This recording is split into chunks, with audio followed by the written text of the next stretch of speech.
खुलुमबाय गिबियावनो आरो बे मोनाबिलि समाव गासै जोंनि रायजो राजा नोंथांमोननिसिम गोजान मोनाबिलिनि गाहाम हामलायनाय बावहरदों। दिनै जोङो बे बिबुंसारनि गेजेरजों बेखौनो फोरमायनो नागिरदों जे दुलाराय बर' फरायसा आफादा गाबोन जिहेतु 2 अक्ट'बर जि साना माहारिनि बिफा महात्मा गान्धीनि 155थि जोनोम सान, जे सानखौ मुलुगनां अहिंसा सान हिसाबै फालिनाय जादों आरो बे सानखौ दुलाराय बर' फरायसा आफादाबो माखासे बोसोरनि सिगांनिफ्राय जोङो फालिबोबाय थादों। थिग बेबायदिनो गाबोननि दिनाव मिरु दुलाराय बर' फरायसा आफादा बाक्सा जिल्ला दुलाराय बर' फरायसा आफादनि हेफाजाब आरो मददनि गेजेरजों बाक्सा जिल्लानि सिङावनो थानाय मुसलपुर हायार सेकेन्डारि प्लेग्राउन्डआवहाय बे हाबाफारिखौ फुंबिलिनि 8:30 रिंगानिफ्राय जागायनानै जोङो बे हाबाफारिखौ जोङो खुंफुंनो नागिरदों आरो बे हाबाफारियाव जोङो हाबाफारि बायदियै जोङो लाखिदों जे दुलाराय बर' फरायसा आफादनि फिरफिला बिरहोनाय आरो बेवहाय भारतनि जे फिरफिला बेखौ बिरहोनाय जोङो हाबाफारि लाखिदों आरो बेजों लोगोसे जे जोंनि रेलि जे जोंनो भायलेन्स नाङा, जे जोंनो गोजोन नांगौ, बेबायदि मोनसे थांखि आरो नोजोरनि गेजेरजों जोङो बे रेलिखौ खालामदों। रेलि फर से नो टु भायलेन्स एन्ड ड्राग्स बेबायदि मोनसे टाइटेल बा बेबायदि मोनसे थांखि लानानै गाबोननि रेलि बे हाबाफारिखौ जोङो लानाय जादों आरो बेबायदिनो जोङो बे गोथार आरो बे जे जोंनि मोजांथार बेबायदि मोनसे हाबाफारि, बे हाबाफारिखौ जोङो मोनसे गेवलां मेल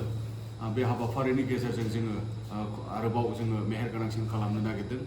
जे हाबाफारियाव दुलाराय बर' फरायसा आफादनि मानगोनां आफादगिरि मुस्रि दिपेन बर' बिथाङा बाहागो लागोन। दुलाराय बर' फरायसा आफादनि बोसोनगिरि मानगोनां खंख्रा स्वर्गियारि बिथाङा बाहागो लागोन आरो बे हाबाफारियावनो बेखेवगिरि आलासि महरै जोङो हांख्रायनाय जोङो मोनदों जे मोनसे समनि दुलाराय बर' फरायसा आफादनि आफादगिरि डक्टर दीपक बसुमतारी सार बिथांखौ जोङो बे हाबाफारिनि बेखेवगिरि आलासि हिसाबै जोङो मोननो हादों आरो बे हाबाफारिनि गाहाय आलासि हिसाबै जे जेब्लायबो जे दुलाराय बर' फरायसा आफादजों बा बर' माहारिजों बा बर' थुनलाइ आफादजों बर' हारिनि रैखाथि थामोन्थाय आरो जौगाथायनि थाखाय थांनाय बे गोबाव समाव जेनाखि जे जोंनि जांख्रिथाय जानानै थांबाय बा जोंनि संबिजिरारि मोन्थायखौ मोनफुंनांगौनि थाखाय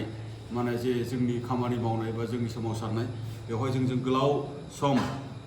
मदद होबोबाय थानाय प्रफेसर रमेश भारद्वाज, जाय बिथाङा सासे भाइस चेन्सेलर महारिषि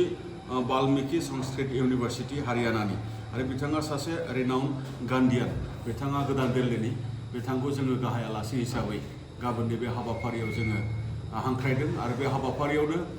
दुलाराय बर' फरायसा आफादनि मोनसे समनि आफादगिरि आरो मोनसे समनि रायजो सभानि MP आरो आथिखालनि आसामनि केबिनेट मन्त्रि मुस्रि खावगोरा ब्रह्म बिथांखौ जोङो जर'खा आलासि बा स्पेसियेल गेस्ट हिसाबै बे हाबाफारियाव जोङो हांख्रायदों आरो बेबायदिनो जोंनियाव गोबां ओनसोलनि दैदेनगिरि माहारियारि आफादनि बा माहारियारि आफादनि आगुनि दैदेनगिरि, आथिखालनि दैदेनगिरि बा गुबुन गुबुन दोलोनि माखासे दैदेनगिरि बिथांमोनखौ जोङो खावलायदों आरो बिभिन्न अनुस्थान प्रतिष्ठाननि प्रिन्सिपाल बा फोरोंगिरि बा जोंनि फरायसाफोर बिथांमोनखौबो जोङो बेवहाय खावलायदों आरो रायजो राजा बेवहाय बाहागो लागोन। बे हाबाफारिखौ जोङो खुंनायनि गुबै थांखि आरो उद्देश्यआनो जाहैबाय जे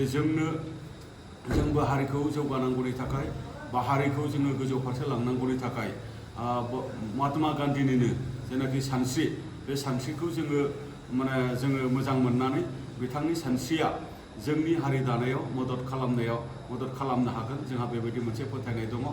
आरो हारिखौ जौगाहोनांगौनि थाखाय अहिंसा मोनसे खान्थिनि गेजेरजों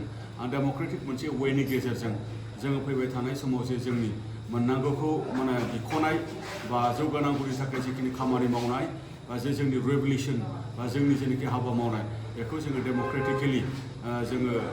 जिहेतु रेभलिउसनारि अर्गेनाइजेसन बेखौ जोङो लांबाय थानांगोन। बे बाथ्राफोरखौनो जोङो दिनै बिथा खालामनानै बे गाबोननि जेनाखि 2 अक्ट'बर जि माने अक्ट'आ बा जि डेटआ माहारिनि बिफा महात्मा गान्धीनि जोनोम सान दिनै माने 155थि दिनै माने जाफैबाय बिथांनि जोनोम साना बे हाबाफारिखौ जोङो गाजा गोमजायै जोङो बे मुसलपुर माने जेनाखि ओनसोलनिनो बे मुसलपुर हायार सेकेन्डारिनि प्लेग्राउन्डआव जोङो खुंफुंनो जोङो थांखि लादों आरो बे हाबाफारियाव जोङो गासैबो ओनसोलनि रायजो राजा फरायसा आरो ओनसोलनि साफ्रोमबो माने वेल विशार्स बा ओनसोलनि साफ्रोमबो जोंनि दिथागिरि आरो बिमा बिफा आरो गुबुन गुबुन आफाद बा गुबुन गुबुन हारिनि दैदेनगिरि बिथांमोनखौबो जोङो बाहागो लानो आरो बे माने नन भायलेन्स जेनाखि महात्मा गान्धीनि जिखिनि मोनसे सान्थौ आरो सानस्रि बेखौ जोङो गुवार लेभेलसिम जोङो मेसेज होनो थाखाय आरो बेखौ जोङो माने एसे सन्मान होनानै जोङो बयबो बाहागो लाफैलायनो थाखाय आं गुरै खावलायबाय गोजोन्थों।